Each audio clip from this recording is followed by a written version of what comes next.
Welcome back to my YouTube channel H G trades. मैं हूं आपका दोस्त हिमांशु घनघस। आज मैं आप लोगों को बताने जा रहा हूं सपोर्ट और रेजिस्टेंस के बारे में। आपने इसके बारे में काफ़ी सुना होगा।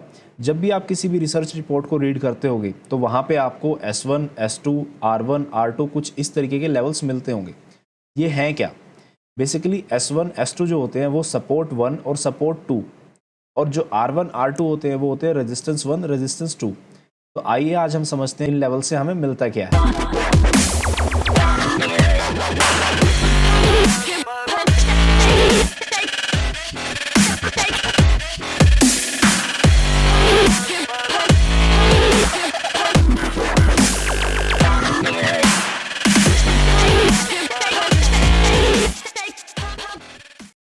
दोस्तों, सबसे इंपॉर्टेंट चीज़ आपको सबसे पहले बताता हूँ।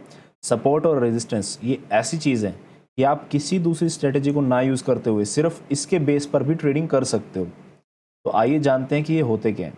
देखिए, सपोर्ट हम उस चीज़ को बोलते हैं, उस लेवल को बोलते हैं या उस प्राइस को बोलते हैं जहाँ पे आने के बाद एक अच्छी बाइंग बनती है। मतलब हम उसको एक सेंटिमेंटल एरिया बोल सकते हैं, जोन बोल सकते हैं, जहाँ पे लोगों को लगता है कि यहाँ पे बाय करना चाहिए। ये प्राइस काफ़ी अच्छा है, अट्रैक्टिव प्राइस है बाय करने के लिए। और रेजिस्टेंस एक ऐसा पॉइंट होता है, एक ऐसा प्राइस होता है जहाँ पे आके लोगों को लगता है कि ये काफ़ी हाई प्राइस आ गया है, अब यहाँ पर हमने जो बाय किया था हमें उसको सेल करके निकल जाना चाहिए। तो बेसिकली इन्हीं से सपोर्ट और रेजिस्टेंस जोन्स बनते हैं।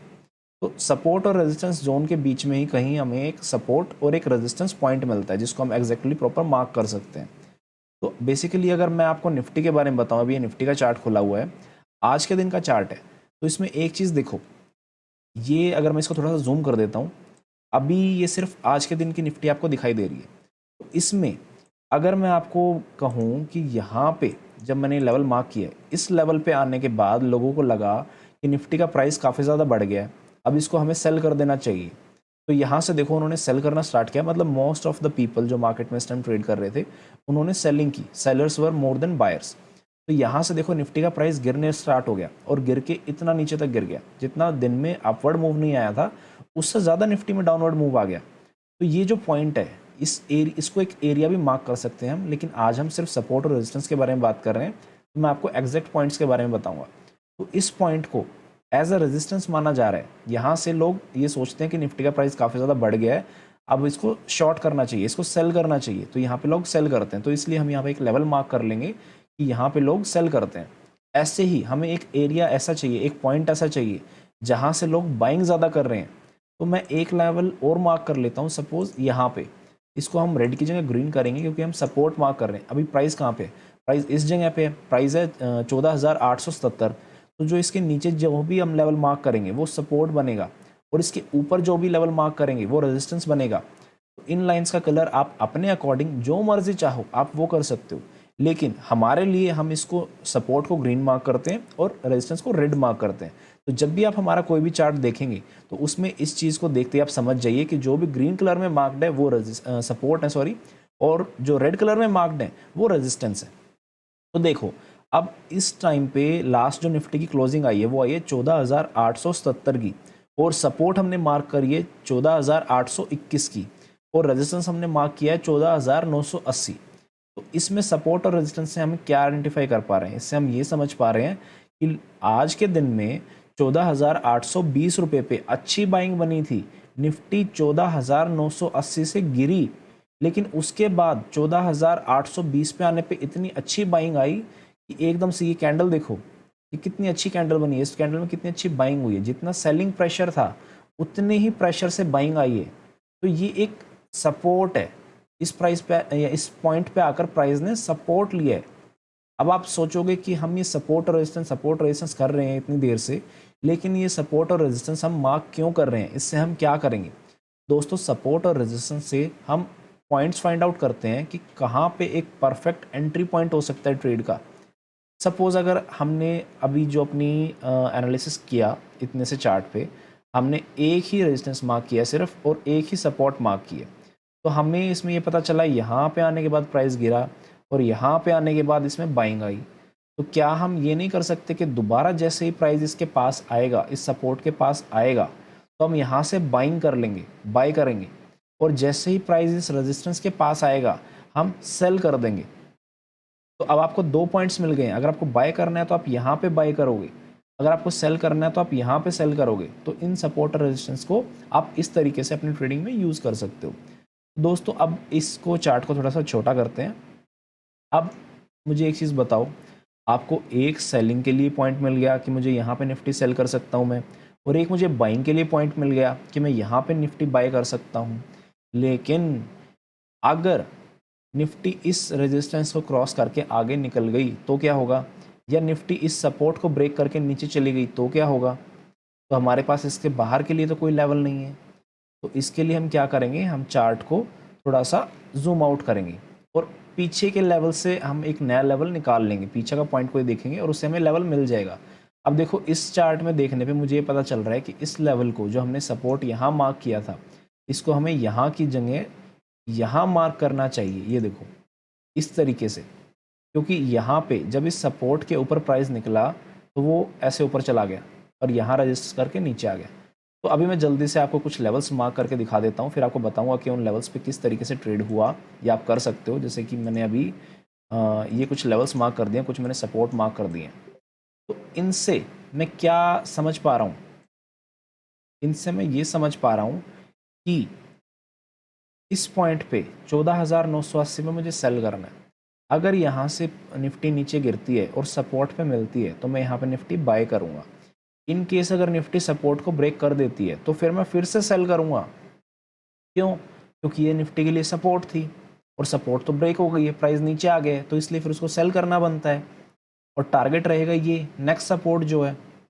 तो जो भी कोई एक सपोर्ट होगी या रेजिस्टेंस होगी, जैसे ही निफ्टी उसको क्रॉस करेगा, अगर रेजिस्टेंस को क्रॉस करेगा, सपोज जैसे अभी एट प्रेजेंट ये रेजिस्टेंस है, अगर निफ्टी इसको क्रॉस कर देगा तो ये जो रेजिस्टेंस था निफ्टी के लिए, हालांकि मतलब जो अभी है, वो जब निफ्टी यहाँ आ जाएगी ऊपर, इसको क्रॉस कर चुकी होगी, तो ये रेजिस्टेंस निफ्टी के लिए सपोर्ट बन जाएगा, यही रेजिस्टेंस के लिए सपोर्ट बन जाएगा। ऐसे ही अगर निफ्टी ने इस सपोर्ट को ब्रेक कर दिया, निफ्टी इसके नीचे चली गई, तो जो ये लेवल है यही इसके लिए रेजिस्टेंस का काम करेगा। तो आइए सपोर्ट और रेजिस्टेंस को एक बिल्डिंग के एग्जाम्पल के थ्रू समझते हैं। देखिए एक बिल्डिंग बनाई है मैंने, इसमें ग्राउंड फ्लोर है, एक फर्स्ट फ्लोर है, एक सेकंड फ्लोर है और एक थर्ड फ्लोर है। अगर आप सेकंड फ्लोर पे खड़े हो तो मुझे ये बताओ, जो सेकंड फ्लोर का जो फ्लोर है वो आपके लिए एज ए सपोर्ट वर्क कर रहा है ना, वो आपको गिरने नहीं दे रहा है, आप यहाँ से गिर नहीं रहे हो। और अगर इस फ्लोर से अगर आप जंप करते हो तो जो थर्ड फ्लोर का फ्लोर है वो आपके लिए एज ए रेजिस्टेंस वर्क कर रहा है। मतलब जब आप सेकंड फ्लोर पे हो तो ये छत है, इससे ज़्यादा ऊपर तो नहीं जा सकते ना जंप करके। इन केस अगर आप यहाँ से स्टेयर्स लेकर या अपना लिफ्ट लेकर नीचे आ जाते हो और फर्स्ट फ्लोर पे पहुँच जाते हो, तो फर्स्ट फ्लोर पे पहुँचने के बाद जो सेकंड फ्लोर का फ्लोर था वो तो आपके लिए रेजिस्टेंस बन जाएगा ना। मतलब आप उसको क्रॉस तो नहीं कर सकते। अगर आप यहाँ खड़े हो फर्स्ट फ्लोर पे तो आपको यहाँ से जंप करना है, जंप करोगे ज़्यादा से ज़्यादा इस छत तक ही तो जंप कर सकते हो, तो ये छत आपके लिए रेजिस्टेंस बन जाएगी। लेकिन जब आप यहाँ ऊपर थे, सेकंड फ्लोर पे थे, तो यही तो आपके लिए एज अ सपोर्ट वर्क कर रही थी। जैसे ही आप इस सपोर्ट से नीचे आकर इस दूसरी सपोर्ट पे खड़े हो गए, मतलब फर्स्ट फ्लोर पे आ गए, तो ये आपके लिए रेजिस्टेंस बन गई। जैसे ही आप फर्स्ट फ्लोर से नीचे और नीचे आ जाओगे, ग्राउंड फ्लोर पे आ जाओगे यहाँ पे, तो ये जो था, जो आपके लिए पहले सपोर्ट वर्क कर रहा था, जिसने आपको रोका हुआ था, वो आपको ऊपर जाने से रोकेगा। अब अगर आप, हालांकि आप कर नहीं सकते हो ऐसा कि आप यहाँ से इतनी बड़ी जंप ले लो कि आप 2-3 फ्लोर ऊपर तक कूद जाओ, लेकिन इनके somehow if you get some supernatural powers और आप उसके बाद जंप लेते हो, तो भी आप इसके ऊपर नहीं जा पाओगे। या तो इसको, छत को तोड़ना पड़ेगा आपको, अदरवाइज़ आप यहीं तक जाओगे और फिर वापस नीचे आ जाओगे। तो प्राइस के साथ भी कुछ ऐसा ही होता है।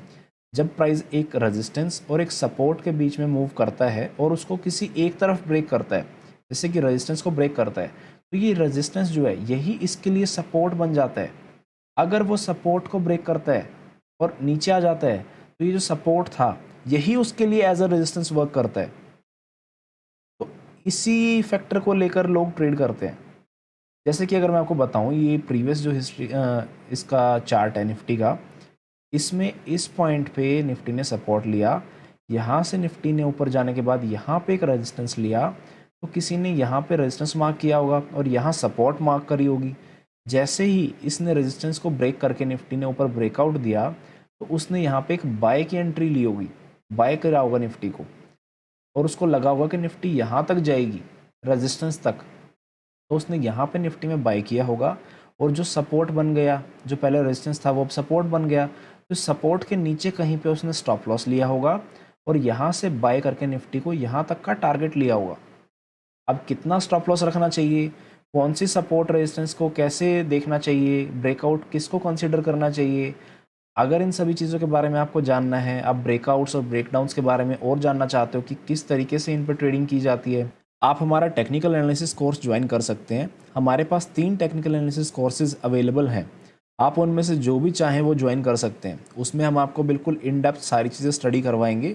इन केस आपको हमारी वीडियोज़ इन्फॉर्मेटिव लगती हैं, आपको लगता है कि आप इनसे कुछ अच्छा सीख रहे हो, तो इनको अपने फ्रेंड्स के साथ शेयर ज़रूर कीजिए ताकि वो भी कुछ अच्छा सीख सकें। तो दोस्तों, लाइक, शेयर और सब्सक्राइब प्लीज़ अभी के अभी कीजिए अगर आपने नहीं किया है तो। मिलते हैं हमारी नेक्स्ट वीडियो में।